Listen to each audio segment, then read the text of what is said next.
Most human eyes have seen the mystical beauty of quartz, possibly without knowing it is the most common mineral on Earth, but which is the rarest.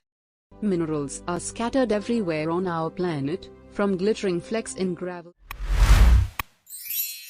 sand to actual hidden gems. According to the US Geological Society opens in new tab, minerals are naturally occurring elements or compounds that are inorganic, meaning they do not contain carbon. Each type of mineral exhibits order in its internal structure and has a unique chemical makeup. The form a mineral's crystals take, as well as its other physical properties, can vary. The rarest mineral on Earth is kyardoite. Only one crystal, found in the Mogok region of Myanmar, is known to exist. Caltech's mineral database opens in new tab, describes it as a small, 1.61 carat, deep orange gemstone that the International Mineralogical Association opens in new tab, officially recognized in 2015. However, little is known about kyardoite, so let's move on to the second rarest mineral in existence. This is painite, which appears as deep red hexagonal crystals, though there are some pinkish exceptions. Though painite is now more easily found than it used to be, this mineral is still rare, and its chemical structure makes it something of a scientific enigma. In 1952, the English gem collector and dealer Arthur Payne acquired 2 crimson crystals in Myanmar, according to George Rossman opens in new tab, a professor of mineralogy at Caltech, who has been researching painite since the 1980s and maintains an extensive database opens in new tab, of all the samples he has analyzed microscopically. There is only one known sample of kyardoite on the planet. Payne thought the crystals were rubies, which the region is famed for, but unbeknownst to him they were actually something far rarer. Painite, which took on Arthur's surname, is sometimes unearthed along with rubies and other gemstones. That explains why Payne assumed the crystals were rubies when, according to Rossman, he donated them to the British Museum in 1954 for further study. Another painite sample from Myanmar surfaced in 1979, and until 2001, those 3 crystals were the only known specimens of painite in the world.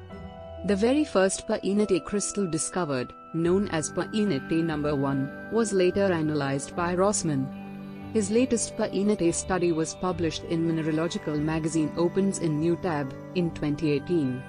I conducted studies of the first sample, he told Live Science. My results became the standards by which further discoveries of painite were confirmed. It was through this research that Rossman determined which elements make up painite. With infrared spectroscopy, infrared radiation is used to identify elements based on how they absorb, reflect and emit that light. With Raman spectroscopy, a laser is used to scatter visible, infrared or ultraviolet light, which makes the molecules give off unique vibrations that make them identifiable. Rossman also found there was an error in the chemical makeup originally determined by scientists at the British Museum. While they had correctly identified aluminum, boron, calcium and oxygen, the element zirconium was missing. Another thing Rossman found out was what gave painite its reddish hue. It has trace amounts of vanadium and chromium that might make it deceptively appear like a ruby. Here we see corundum, red, in a painite crystal specimen from Myanmar. Image credit, the Natural History Museum via Olami stock photo. But what makes painite so rare? For one, it is only found in Myanmar, but the real reason lies in its formation.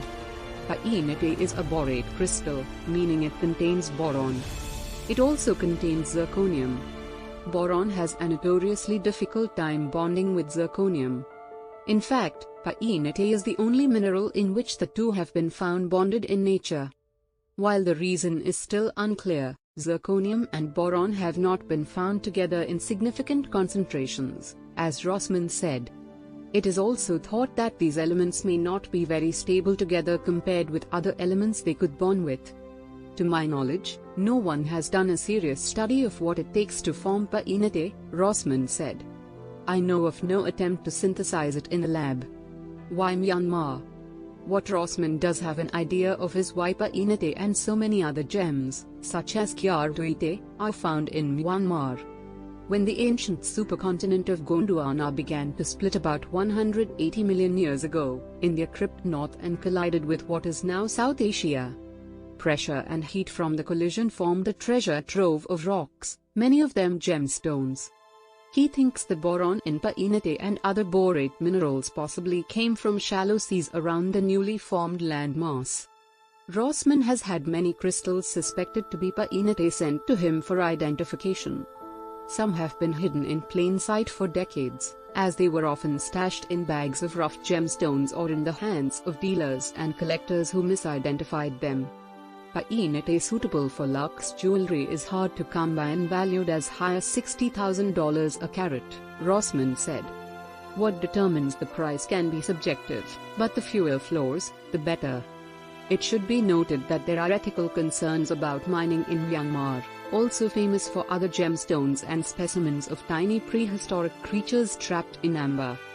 Human Rights Watch opens in new tab, raises awareness about human rights abuses from the military government, which profits from the mining industry, which has unsafe and disease-infested mines, forced labor and child labor. Some jewelry companies refuse to purchase gems mined there for this reason, and some scientists decline to study specimens opens in new tab, from this country. Painite is now more common than it once was. Multiple crystals began to appear in 2005, all within that year, and most painites can now be found in Myanmar's Wet Lu and Derun Tong regions. Though painite no longer wears the crown of rarest mineral, it's still a real gem.